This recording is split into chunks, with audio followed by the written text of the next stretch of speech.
vinyl community, JT of Sorry Married a Record Collector here, doing a solo video tonight. Different idea I had. Sorry we've been behind on videos, but you know, what a week, right? You know, big blizzard, you know, life, work takes over. I got really busy at work with 2 short holiday weeks, and had to work late hours, kind of some overtime, got behind on production. So I've had this idea for a while to do a video about rock books. Back in the days when I was a teenager, there was no internet or nothing, and if I wanted to learn about records and find out what else is out there, I had to go to books and libraries or bookstores. So I thought I'd do a video showing off some of the books that helped teach me about what records are out there and shape my record collecting habits and tastes and everything, and just where I went to learn about all the stuff I like and have purchased over the years and continue to purchase. So I hope you enjoy it, and stick around. I hope you enjoy it, and hope you maybe see some books that you remember having or might even still have. Okay, so let's not waste no more time. Let's get right back into it. First up, the first books that we all went to learn about records and everything were, of course, price guides. And this is the very first one I ever came across. This is the Osborne 33 1/3 and 45 EP record album price guide. This was in the Roy Library where I grew up, and I used to peruse it quite often. It finally ended up in the discarded pile, and I got it for $1. This is 1977, but it's got some stamps on here from 1982. Whoever Robert Ziegler is. First time I saw this, it was a reference-only book, and you couldn't take it out. But I still has lots of I made lots of marks in here of records I wanted to look for, stuff I circled. But this was the first book where I learned of the existence of bootlegs. Me being a huge Who fan, of course, I went straight to the Who section, and I see all the Decca MCA albums listed, but then I see all these ones on weird labels with titles like Closer to Queen Mary and Decidedly Belatedly Response. And that's when I learned of the existence of bootlegs. So this was one of the first ones that I went to learn about weird records. You know, a lot of things I circle in here, they're just titles and artists, like, oh, that sounds interesting. In fact, the first weird record I really wanted to track down, I learned of in this book. Whenever we get to the F's in our Cube videos, you'll see what that is. I don't want to spoil it for you. But yeah, Osborne Record Price Guide 1977. And does anybody remember these? They're kind of pieces of crap now. Mainly they did like baseball cards and comic books. I got this at a bookstore. Official Price Guide to Records. Not very detailed, not much information. Maybe a little bio of a band occasionally on a page. Very outdated now, but I don't know why. I still hang on to it because no one's going to take this. It's not worth it to anybody. You don't really find anything in here that isn't in others. And then this book here, I got this at the mall, Walden Books, I guess. This is called Rare Rock, A Collector's Guide by Tony Rees. This was a really cool book when I got it, but now, of course, it's been superseded by other books and, of course, the internet, Discogs, and everything. Some misinformation in here. Lists some records that I don't actually think exist. One in particular is a Yardbirds record they claim called Faces and Places, which they claim has live material from Auckland, New Zealand in 1965. But for a 10th grader in the mid-80s, this was an invaluable resource, and I learned of a lot of things. And he has, you know, with each listing, he has little stories and stuff, you know, information about the record, so it's not just dry listings. Then, of course, after high school, and I had an automobile and I could get to the cool record stores, I learned of the existence, of course, of Goldmine.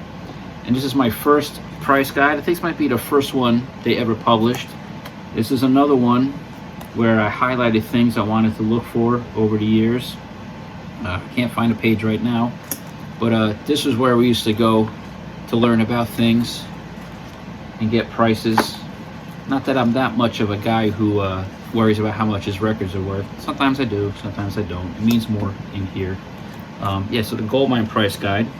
And then after I learned of bootlegs, I found, I think I got this in high school, the old Hot Wax books with bootleg listings. Not much information, just dry listings of all different bands. I think I got this at Vintage Vinyl after high school. Another book that was pretty invaluable. Most people have these. We had one at the store to help us, and it's an interesting read. The Billboard Top 40 Hits book, the Joel Whitburn books. Everything that hit the top 40. I think this goes 1950. It says 1955 to the present, but this book only goes up, I think, to the early 80s. Let's see. This was published in 1987, but this was a pretty eye-opening book when I got it, learning things like, you know, Love had a top 40 hit, which I did not know. So that's the earliest price guides and stuff that I went to learn about the existence of a lot of rare records and stuff. Those are price guides and reference books.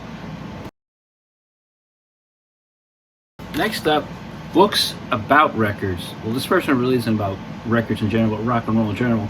This is a great little paperback that I poured over a lot. It's very dog-eared, and its lists help me set up my collecting of what I want to collect. This is the Book of Rock Lists from Dave Marsh and Kevin Stein.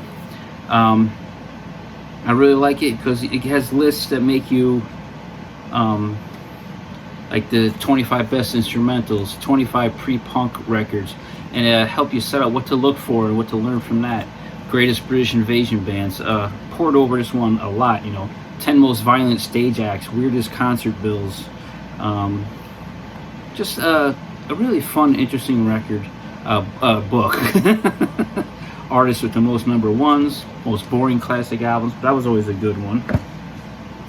I got this one in the 9th grade, and of course I studied this way more than school books. This is Ed Hamill's Who discography, the Who Illustrated Discography by Ed Hamill, not Hamill, for a band that only had at the time like 10 studio records, a lot of records all over the world, and this was just incredible to pour over and see all the different sleeves and original record ads. It's separated by country. This is just open up to Germany, albums USA, Canada.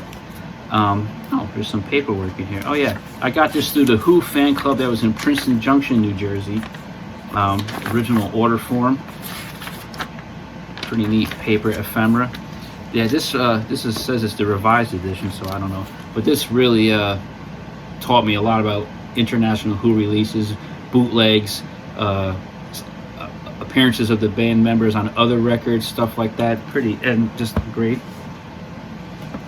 And these, of course, 2 copies, third and the first one, Illustrated Collector's Guides to Led Zeppelin. Great bootleg resources. But you can tell in the old days, very cheaply made, typewritten. Whoops, and the whole front page fell out there. It's getting old. Printed in Canada, 1987. Has pretty good, it's good because for the bootlegs, it gives you a quality review of it, how good they sound. And also, for a lot of the illustrated, it's mainly bootlegs. So it's both great resources. I don't think the second edition has much different. Pretty much the same, just updated with more things.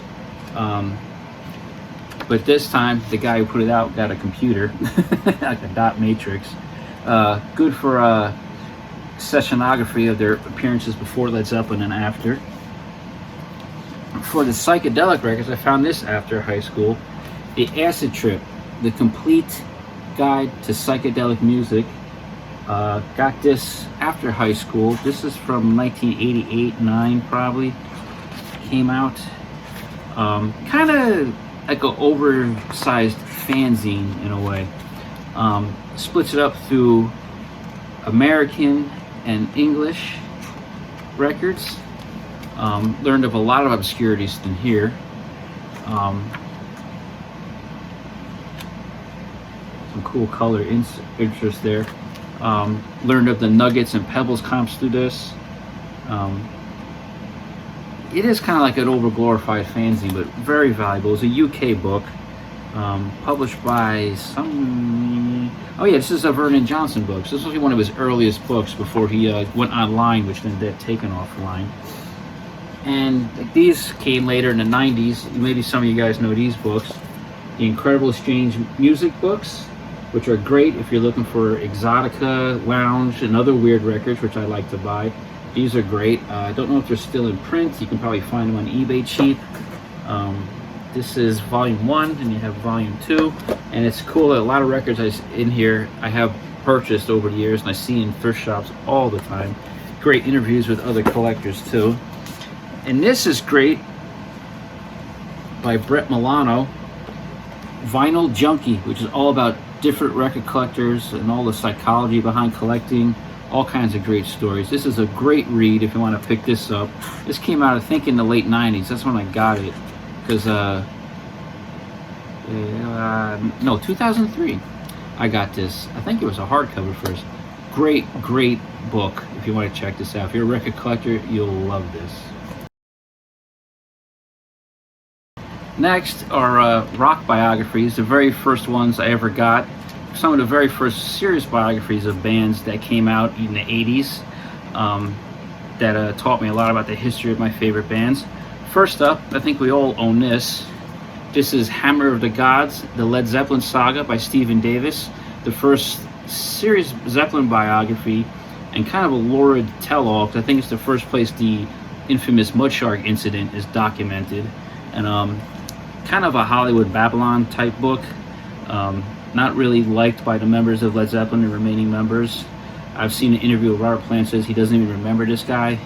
And Stephen Davis like, oh, I have pictures of me and him on the Starship with our arms around each other. But this was the first serious biography. I couldn't wait to get it when it came out, to read, especially to read about the Yardbirds, because there was scant documentation of the Yardbirds, at least in my little world at the time. First place I had learned about the Yardbirds, their complete story, was a local rock newspaper, the Aquarian, which one time had a big center spread about the history of the Yardbirds in it, and I just overstudied that little center spread forever, because they had a Zeppelin article in there for some anniversary of Bonham's death or something. But very well read. I had to tape the cover back together.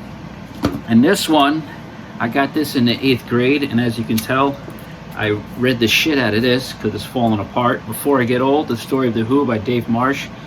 Some people, including some of my friends, don't like this book. They feel Dave Marsh is a boring writer. He makes the most exciting band in the world sound like the most boring band. But this was one of the first, again, serious biographies of the band. And I studied this all the time because, as you can tell, it's falling apart. Some great pictures and stuff. But another great one. One of the first Kinks books, and eventually the first one I got, The Kinks Chronicles by John Mendelsohn. Got this in the mall on the remainder table. I think I had to beg my mom to buy it back then, or I got it. John Mendelsohn, another rock critic. You can love him or leave him. He can be a bit of an ass, I think, sometimes, but what rock critic isn't? But the first Kinks book I got, which made me taught me a lot about a lot of the albums I couldn't find very easily, especially the early RCA period, because I remember seeing a copy of Preservation Act 2 in the used rack downtown Soundorama Rahway, but it was out of my price range at that time as a teenager. The Monkees. I studied this book like crazy when the Monkees revival started in the 80s. I still look at this and read it and kind of have tinges of nostalgia. And of course, this was the first place where I learned of the post-Peter Tork records, and I was kind of like, what? They made records after the TV show? So I used to look and stare at this and just daydream of, like, you know, these amazing records that were out there, and no one was paying attention to them. So this was the first one. Heidi also has a copy of this, but hers has a different cover. I think it's a later press. My first Zappa book, Viva Zappa by Dominique Chevalier, where I first learned about all these records and his life and the Mothers. Records weren't easy to find at the time. I was just starting to get into him in, 88, 89. I actually bought, Sam Goody actually had cassettes of his early albums, the Mother's albums, and no LPs at the time. And I got this in the mall at the time. I'm just looking at these older books and thinking like, wow, $12.95 nowadays. This would be $30 brand new. But one of my favorite Zappa books. I remember it kind of written kind of weird. No, but pretty. I know lots of other people talk about this book as being great. It was one of mine too. Also, the real Frank Zappa book. And that's it. I thought I'd just make a little short video to let you all know we're still alive. We've just been busy. Like the old goat says, what 2 weeks, huh? Blizzard, Christmas, New Year's, you know, things get caught up.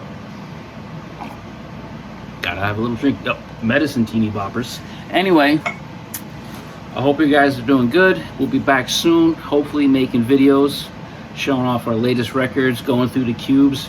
So take care. We'll see you around. I thought I'd stop now and give you a quick perusal of all our bookshelves so you can see all the other music books and things we have just real quick. All right, take care of yourself. First Beatles book I ever got. I think that was a graduation present.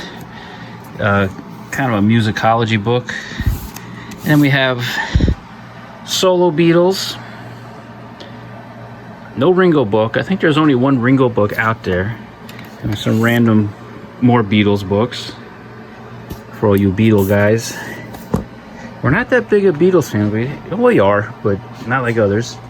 The one and only Jeff Beck book that exists. I believe. Oh no, I do have a Ringo. Postcards from the Boys. We'll go along here. I won't talk too much. I'll let you guys figure out see what's what, and then you can ask me questions. Oh, this was another one. 9th grade. Every 9th grade boy discovers the Doors, reads this book like crazy. No one here gets out alive. This is like a Fairport Convention fanzine I found somewhere, vintage vinyl probably. And we got up here, Daltrey, Fogerty, Dylan Goes Electric. Put those back later. Let's see what we got here.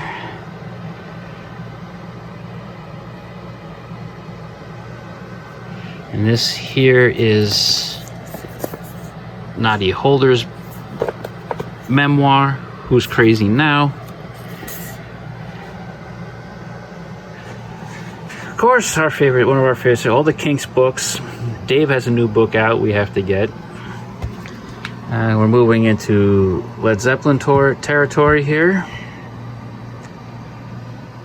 Okay, and we'll come down here. More books. Mudhoney.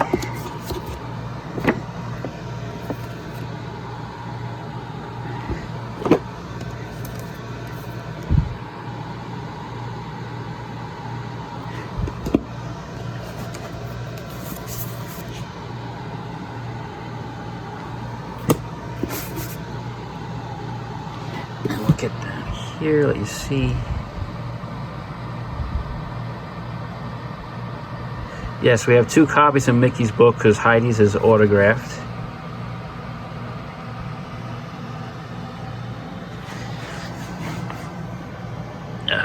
That is Nick Mason's book. I'm not going to pull that big thing off the shelf. Some Elvis.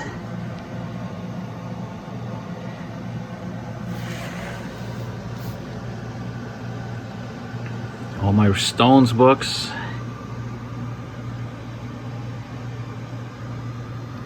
And down here we got Debbie, Beatles on Record. Everybody had that in the library. Another Monkeys book. Hi, I was looking for that. The Stones on Air. More Beatles book. And then we'll go along here, show you what's here. Forget what that is. Oh, my Richard Thompson book Heidi got me for a birthday present. That was really good.